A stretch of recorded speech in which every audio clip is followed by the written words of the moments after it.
Now, UK and French authorities are braced for an increase in small boat arrivals with largely good weather in the Channel over the coming fortnight. Now, a senior maritime source said a string of so-called red days might easily see several thousand immigrants make the illegal journey, with the number of arrivals expected to reach 20,000 in the next fortnight. Well, let's now speak with the podcast host and the leader of the Social Democratic Party in Scotland. Craig Houston joins me. He is live in Calais. Welcome to the show, Craig. Pleasure to have your company. You sent me through some astonishing footage earlier on. You've been down there by the illegal migrant camps. You've been in and amongst it. Tell us what you've been seeing.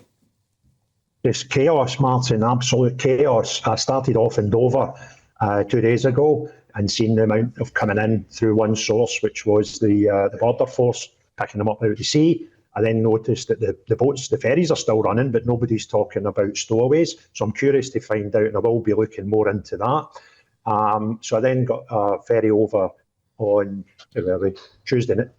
Wednesday morning, and started driving around Calais, Dunkirk area. And it was just crazy. I arrived in Calais, I went straight to the town centre, and the first thing I found within 2 minutes was a mini camp set up in the middle of a residential area in a lovely canal setting.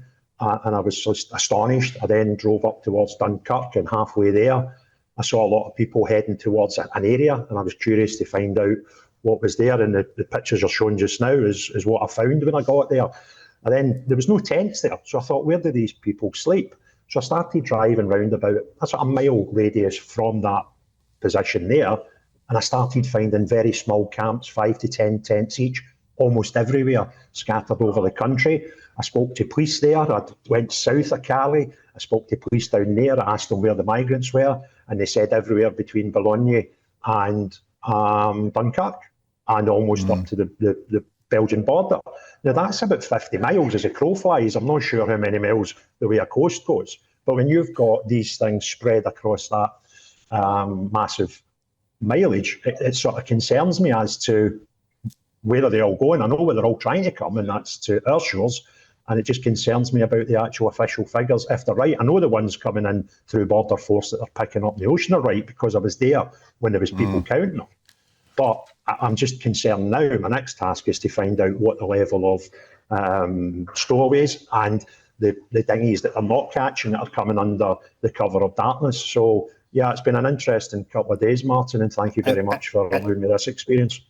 A pleasure, mate. And Craig, I tell you what, you mentioned something else that sent a chill down my spine. You say you have information that the people smugglers are also using people coming over illegally to ferry drugs into Britain. Is that right? Yeah, well, it's a big claim. I spoke to a man who works at the port. I'll not give away his job because he kind of needs his job, but he has been out in the waters. He has seen recovered dinghies, and what he told me was there were scatterings of used condom wrappers on the floor, dozens of them. Now, I kind of think 70 or 80 men on these boats. I don't think they were having a mad party.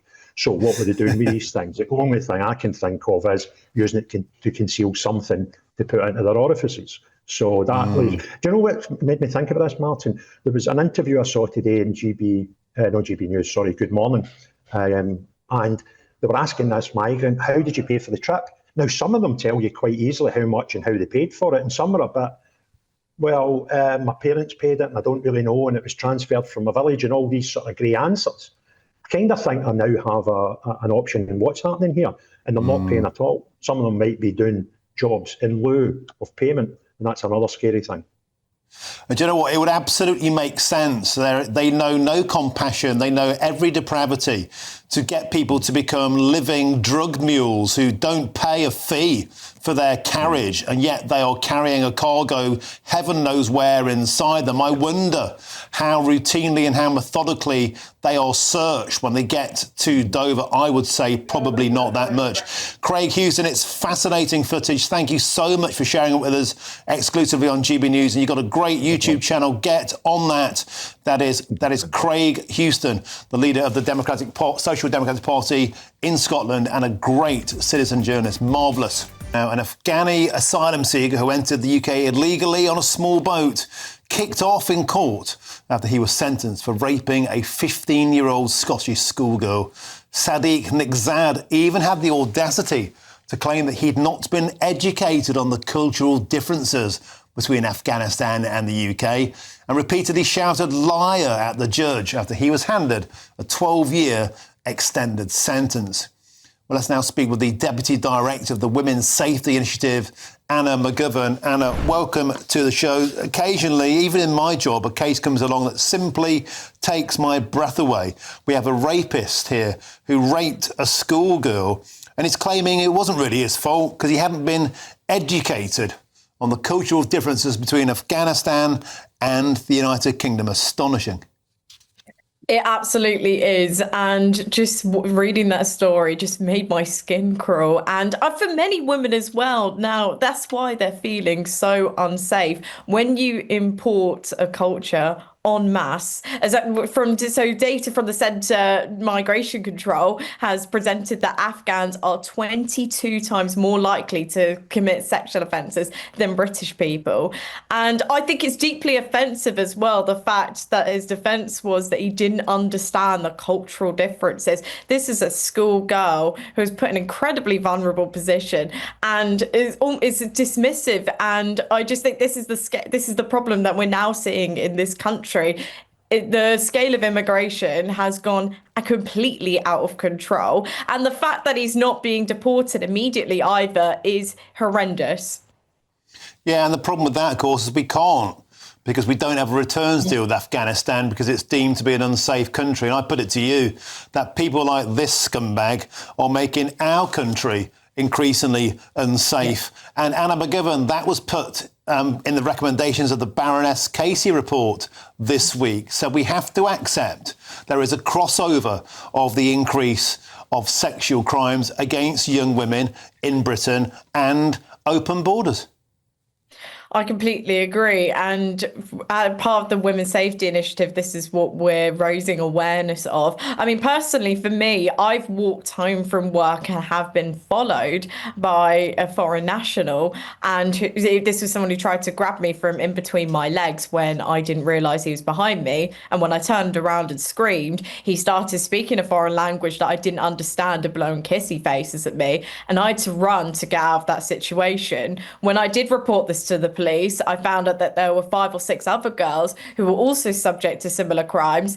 And after a 2-year process, he was eventually deported, but it took 2 years for that to happen. And then through the work that I do with the Women's Safety Initiative, you meet so many other young women who have similar experiences, similar stories, and they feel incredibly unsafe. And I think the UK, it's not safe for young women like myself. We're not doing enough to protect them.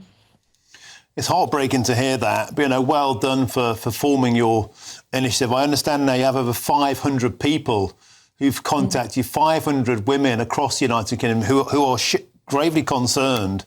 And isn't part of the problem, Anna McGovern, we saw with the Casey report, we heard that people saying that refusing to talk about it, people refusing to challenge this and actually look at this just in terms of the data, the facts, are actually not only covering up this, preventing a conversation, but are they enabling the endangerment of people like yourselves? I would definitely say that is the case, that they are enabling the danger for young women like myself. The statistics speak for themselves plainly. And I think for many young women and people generally, when you speak up about these issues, your fear is being called racist when the facts speak for themselves. And this is something that is happening. Young women are consistently being put in danger. That young schoolgirl should not have to fear about situations like this happening, but it was horrendous.